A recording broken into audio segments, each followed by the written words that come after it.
Russia's military production fails as Ukraine inflicts irreversible $620 million battlefield losses. Today, Russia's aviation and armored warfare capacity shows signs of a growing capability deficit as Ukraine exploits long-standing weaknesses in Moscow's defense industry, resulting in losses valued at over $620 million. Despite large increases in military spending, Russia is producing fewer tactical aircraft and fewer armored vehicles than at any other time in the past decade. As Ukrainian strikes destroy fighters, bombers, tanks, and infantry vehicles that Russia can no longer manufacture or replace, the gap between combat losses and industrial output continues to widen beyond Russia's current production capacity. These failures, accumulating year after year, highlight that Russia's defense industry is under strain in sustaining its required operational tempo. To understand how Russia arrived at this moment of deepening structural strain, the story must return to the beginning of the latest sequence of losses. At 7:10 a.m., confirmation arrived from Crimea's Kacha military airfield that a MiG-29 fighter and a Su-24 frontline bomber had been destroyed in two separate Ukrainian drone strikes within 24 hours. Both aircraft types have long been out of production in Russia. The MiG-29, once a backbone of late Soviet tactical aviation, and the Su-24, used historically for low-altitude strike missions, now exist only in small, aging numbers. Factories can repair surviving airframes and occasionally upgrade avionics or engines, but Russian facilities no longer manufacture new units. This means that each destroyed aircraft reduces Russia's available long-term operational capacity.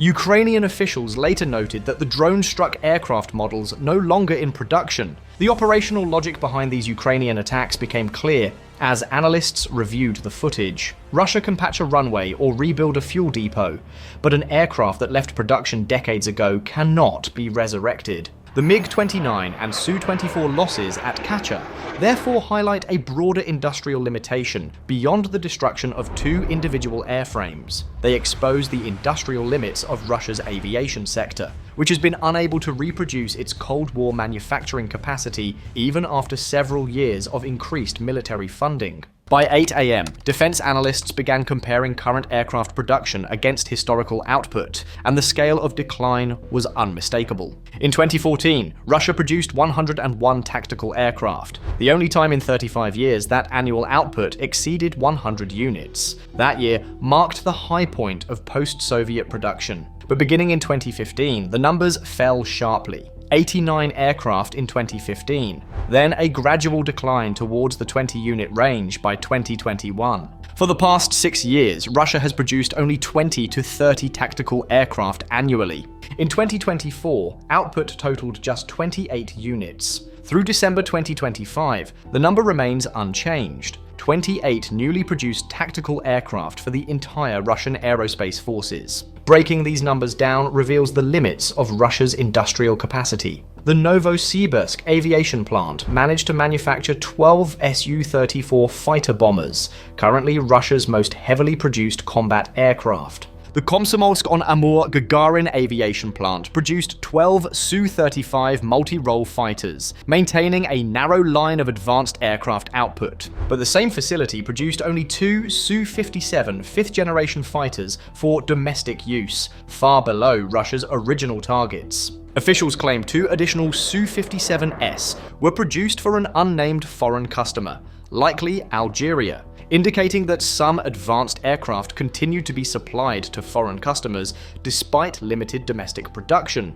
instead of prioritizing Russia's own military inventory. Meanwhile, the Irkutsk aviation plant delivered just 2 Su-30 SM-2 fighters to Russia's Baltic fleet in November, marking the first delivery to naval aviation in more than 2.5 years. The same plant delivered 4 Su-30 SM-2S to Belarus, fulfilling export obligations before domestic needs. Even more concerning, not a single Yak-130 training aircraft was delivered in 2025, despite an active contract requiring 25 units by year's end. Analysts warn that this shortfall directly affects pilot training pipelines, potentially slowing the development of new tactical aviation crews needed to replace battlefield losses. At 9:25 a.m., Assessments of confirmed aircraft losses deepened concerns. Since 2022, Russia has lost at least 41 Su-24s and 8 Su-35s. Unverified reports suggest losses may exceed 80 Su-34s and 25 Su-35s.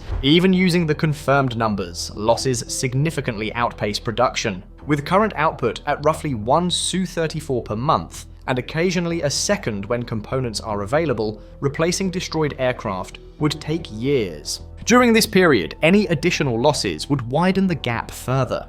This mismatch illustrates a persistent structural challenge. Russia is fighting a high-intensity air war with a production base suited to low-intensity conflict. The scale of this challenge becomes clearer when compared to Western production. Lockheed Martin produced more than 130 F-35s in 2025 and is expected to surpass 160 units by the end of the year. This output exceeds Russia's entire tactical aviation production more than fivefold. Western factories operate with modern digital manufacturing, automated assembly lines, and unrestricted access to global components. Russia's aircraft plants, by contrast, rely heavily on late Soviet tooling, improvised electronic sourcing, and limited access to high-performance materials due to sanctions. By 10:40 a.m., Ukrainian commanders emphasized that each destroyed Russian aircraft carries strategic consequences beyond immediate battlefield effects. Because so many Russian aircraft types, like the MiG-29 and Su-24, are no longer in production, every loss represents a long-term weakening of Russia's air power. Unlike Ukraine, which has begun integrating Western aircraft and training programs, Russia has no external partners capable of supplying new fighters. Its aviation sector must sustain itself independently, and current output cannot meet wartime requirements. At 11:15 a.m., the operational analysis shifted from the air domain to ground combat. Yuri Fedorenko, commander of Ukraine's 429th Separate Achilles Unmanned Systems Regiment, explained how drones have reshaped mechanized warfare along the front. In previous phases of the war, Russian armored vehicles carried troops to forward positions under the protection of onboard cannons and machine guns. But drone proliferation now makes this tactic highly dangerous. Ukrainian UAVs can locate and destroy armored vehicles well before they reach the front line. As a result, Russia has reduced the frequency of armored assaults during periods of clear weather, when drones operate most effectively. However, Fedorenko stressed that the battlefield has not become completely demechanized. Mechanization has simply adapted. Instead of relying solely on armored vehicles, both Ukrainian and Russian forces increasingly use light motorized transport, two-wheel motorcycles, lightweight buggies, vans, and small utility vehicles to move troops quickly without presenting large, easily targeted signatures. Russia continues to use armored vehicles selectively during periods of poor visibility. When thick fog, heavy rain, or low cloud ceilings reduce drone effectiveness, Russian forces attempt to use these windows to launch armored assaults. This shift demonstrates that mechanized warfare persists. It has merely changed shape in response to drone threats. At 12:20 p.m., analysts focused on Russia's deepening armored vehicle crisis. Estimates indicate that Russia has lost more than 15,000 armored units, including tanks, infantry fighting vehicles, and armored personnel carriers, since the invasion began. Russia's industrial base cannot replace these losses at scale. Many armaments factories rely on aging Soviet-era production lines that were never designed for sustained wartime output. Efforts to restart Cold War-era facilities have faced delays due to outdated equipment, workforce shortages, and limited access to modern components. Because Russia cannot produce armored vehicles fast enough, it has increasingly deployed unarmored civilian vehicles, pickup trucks, vans, and improvised transports for assault operations. Ukrainian troops refer to these as meat assaults, as they expose infantry to overwhelming risk. This reliance on unarmored vehicles reflects the strain on Russia's industrial capacity. Without mechanized protection, Russian units struggle to execute large-scale maneuvers or sustain offensive pressure.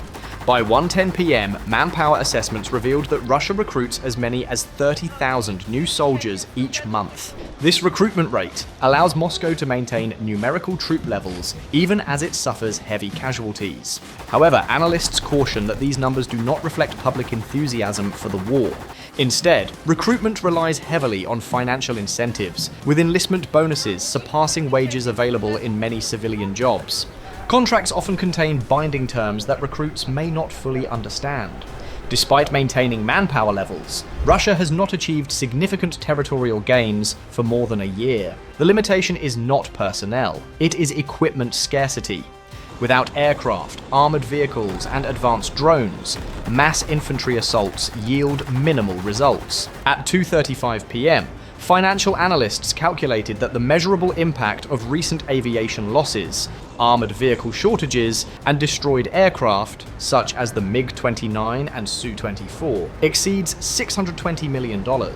This figure includes the value of aircraft Russia can no longer manufacture, the cost of replacing armored vehicles that cannot be produced quickly, and the industrial strain caused by missed production targets. The total reflects not a single event, but the cumulative effect of systemic decline and repeated Ukrainian strikes. At 3:45 p.m., Ukrainian analysts concluded that Russia's aviation decline is symptomatic of a broader industrial problem. Even if Russia accelerates production in the final months of the year, the average output rate remains too low to offset losses. The contrast between 2014's production of 101 aircraft and today's struggle to reach 30 underscores the stagnation of Russia's aviation technology and manufacturing capability. Sanctions limiting access to microelectronics, composite materials, and high-precision tooling further constrain production. By 4:30 p.m., Ukrainian aviation officers noted that each Russian aircraft destroyed contributes to the long-term degradation of Russia's combat power. Ukrainian drones and missiles no longer merely weaken Russia's immediate battlefield capabilities, they erode the industrial foundation required to sustain air operations in the future. Each strike not only destroys a target, but also widens the gap between Russia's wartime needs and its productive capacity. Today's developments underscore a key issue. Russia's inability to rebuild its air power and armored strength reflects a long-term strategic shortfall valued at more than $620 million, a crisis that deepens with every Ukrainian attack. With factories unable to match attrition and ground forces increasingly deprived of mechanized support, Moscow faces a steadily shrinking set of tools for modern warfare. As Ukraine continues to target assets that Russia cannot replace, one question remains. How long can Russia sustain a war that its own defense industry is increasingly unable to support? Share your thoughts in the comment section below and subscribe for more.